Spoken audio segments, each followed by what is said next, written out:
నెల్లూరు నగరపాలక సంస్థ పరిధిలోని అన్ని డివిజన్లలో దోమల నివారణకై తీసుకుంటున్న చర్యల్లో భాగంగా శానిటేషన్ విభాగానికి నూతనంగా 5 హ్యాండ్ హెల్డ్ ఫాగింగ్ మిషన్లను మేయర్ శ్రవంతి జయవర్ధన్ అందించారు.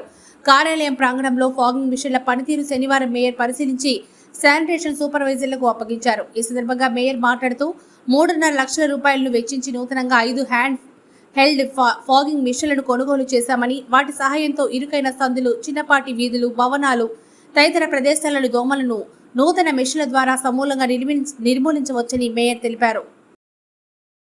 మరెన్నో వీడియోల కోసం మా ఛానల్ ని సబ్స్క్రైబ్ చేసుకుని పక్కనే ఉన్న బెల్ ఐకాన్ ని క్లిక్ చేసి యాక్టివేట్ చేసుకోండి.